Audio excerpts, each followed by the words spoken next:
You're listening to Community Matters, a public affairs program right here every Sunday morning at 8:30 on this MountainPlex Media radio station. I'm Kathy St. John.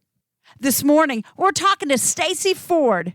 Stacy is circuit clerk here in Summers County, but this morning we're going to be talking to Stacy Ford about the Summers County Toy Fund. She's co-chair of the Toy Fund and board member with the Hinton Area Foundation. Good morning, Stacy. Good morning. Hey, Stacy, give us a history of the Summers County Toy Fund, how it got started, and what's the mission of the Summers County Toy Fund?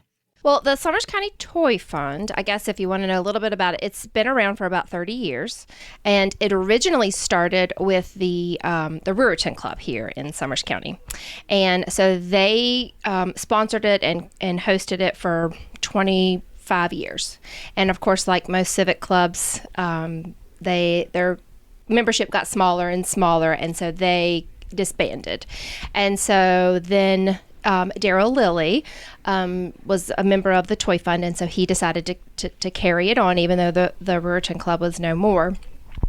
And so he partnered with the Hinton Area Foundation, and so we have been helping with the Toy Fund now for, I don't know, about 5 or 6, 7 years. And so the Summers County Toy Fund helps any resident in Summers County, newborn to age 12, as long as you're a resident of Summers County and you fit the income guidelines, we provide Christmas presents. And of those Christmas presents, we provide clothing and toys for children ages, like I said, newborn to 12 years old.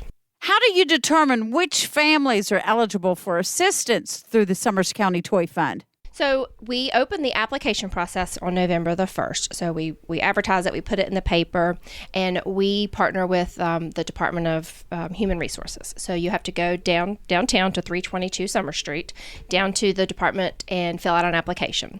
And so those applications are vetted, and so it's based on your income. And so we have a volunteer at the Department of Health and Human Resources that helps us out. And so they do vet the applications. They just make sure that application is valid, is legit, that they're a Summers County resident, that their income guidelines are proper, and that they also have not applied for any other assistance in the county.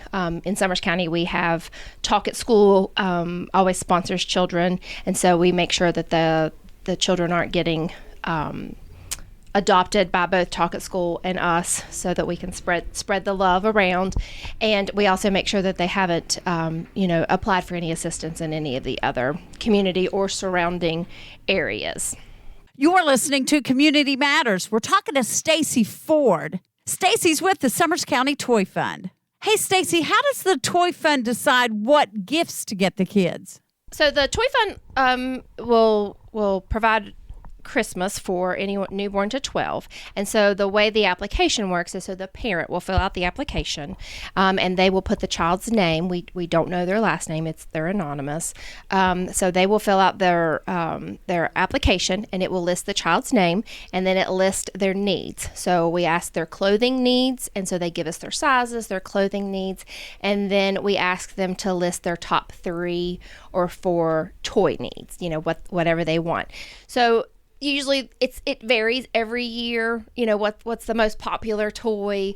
I know last year it was a lot of the Squishmallow stuffed animals. Those things are just crazy popular. So we had a lot of those on the list. A lot of Legos. Legos are becoming very popular again, which I'm very thankful for. But it varies for age groups. So, when they're little, they like, specific toys. And a lot of the smaller children, their parents request learning toys. And then, of course, as they get older, their wants and needs changed. We did have several skateboards last year on the list. We no longer do bicycles. We used to do bicycles, but we just can't do bicycles anymore. They're just too big, too cumbersome, too expensive, and just frankly just too hard for us to put together, because they don't put bikes together anymore at stores. You have to put them together.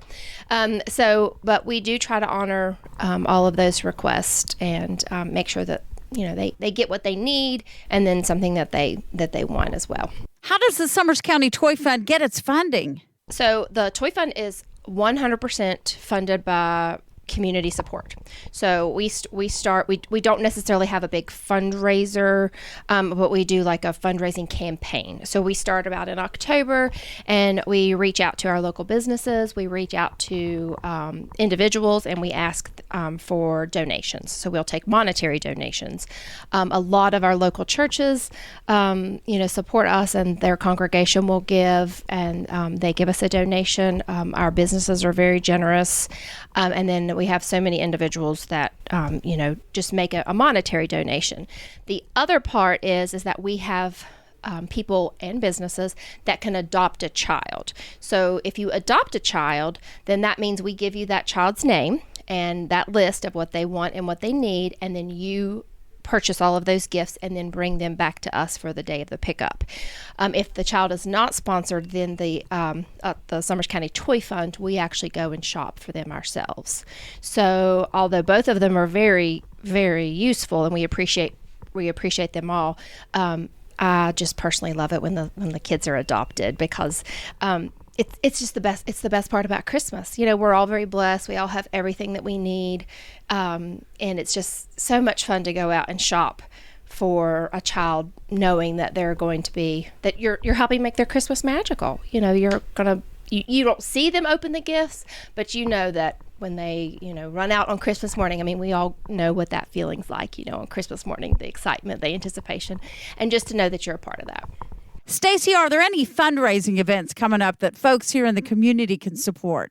We don't personally have any. We just do a fundraising campaign. I know some of the area businesses like MountainPlex Properties, they always are very generous, and they do their Small Business Saturdays, where vendors and small businesses set up, and they usually donate a portion of that setup fee to the Toy Fund. So we're very appreciative of that.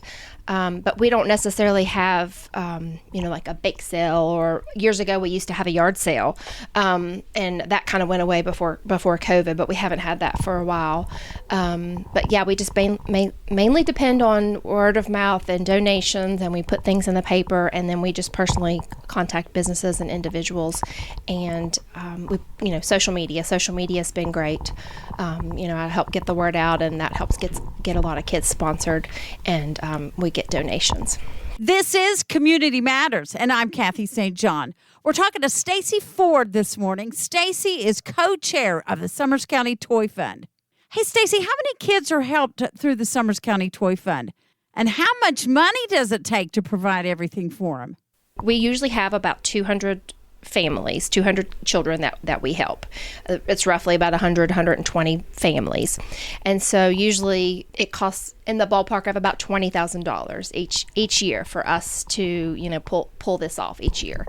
And I don't know how, but every year we raise the money.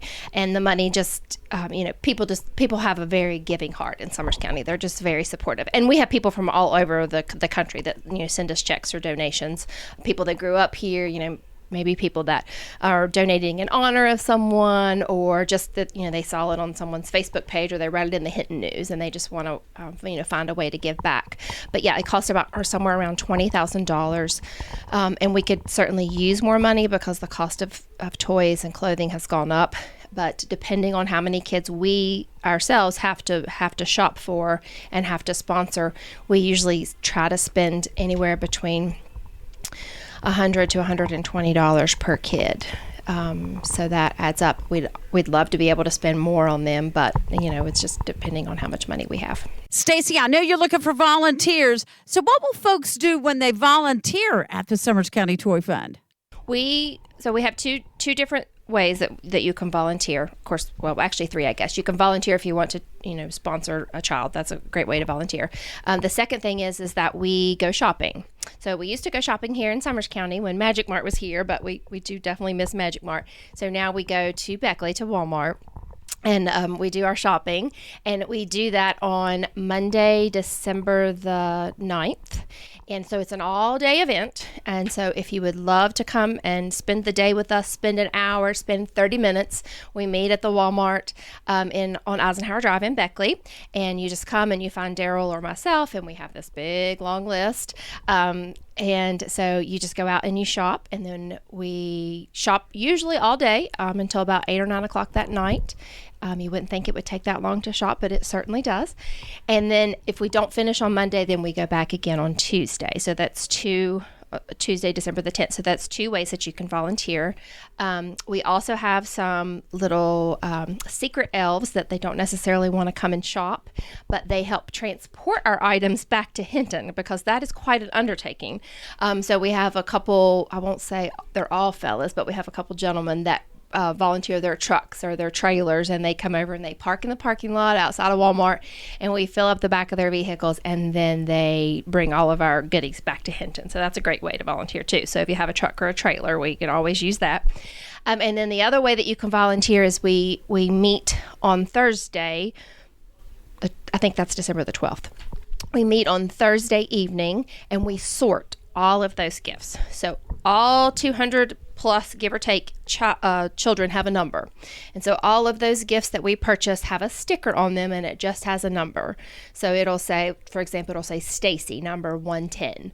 And so on Thursday night, we sort all of those numbers and names, and we get them all organized, and we organize them by numbers and then by families. So if you'd like to come, we used to wrap our gifts. And that was a big undertaking, but since COVID, we don't really wrap them anymore.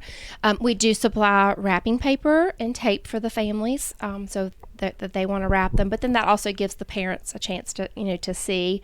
And so we sort all of those, and then we also, I guess the third way that you can volunteer is on Saturday morning, December the 14th, is the day that we distribute our gifts and our toys. So that usually begins at 8 a.m., and this year we're doing it at the Presbyterian Church here in downtown Hinton on the corner of 3rd and Ballingy, and the families come and pick up their gifts. And so that's another way that they can volunteer, and that's just usually takes about 2 or 3 hours to distribute them all, because we're there usually from about 8 until about 11. And so if you'd like to volunteer, we'd love to have you, and you can just reach out to myself or Daryl. We're talking to Stacy Ford, co-chair of the Summers County Toy Fund. Do you have any memorable stories that you could share with us about the Summers County Toy Fund? Well, I've been helping with the Toy Fund since I was younger, so I can probably come up with a couple stories, but probably I have 1 or 2 memories. So years ago, when the Ruritan Club, or we used to do it, there was a gentleman named Howard Creed, and so he was just wonderful for people that knew him. So he was kind of the overseer, of the Toy Fund. So every year, my mom made us as teenagers come down and help sort and wrap the gifts, which I'm very thankful for. And so we loved it, and we loved coming down and hanging out with Howard and all of those club members. They were a hoot. But he would always he had this big long list, and so he would walk around, and he always called, he was just funny. And so he asked my mom and I one day, he said, hey sis, he said, we're a little short-handed on the day of the party, would you like to come and help? And so Mom and I did. And back then they used to have a Santa Claus that came on the Saturday, and someone dressed up like Santa Claus, and they did it at the high school, the middle school auditorium, and the entire stage was full of bicycles back then. And there was just presents everywhere. And there was probably, 400 or so different children that they, helped. And so there was this huge long line around the block. And so I had no idea what we had signed up for. And I remember walking into the auditorium thinking, wow. And so this person who, Santa was there, and they always handed out candy canes, and I think they gave oranges or some apples or something. But the kids also came, and so the kids were just so excited. They got to see Santa. Their gifts were wrapped, unless, of course, it was a bicycle. And so just seeing them, and that, there's just something magical about Christmas, whether you believe in Santa or not, there's just something, no matter how old you are, about seeing Santa and children. And so the kids would come up, and that little Santa he was the sweetest person, and he was so good with the kids, and they would be so excited to get their candy cane and their orange or what little tiny gift it was. It wasn't really about the presents. So I think that's what got me hooked in helping with the toy fund. But I think it was 2 years ago. So we were handing out our gifts, and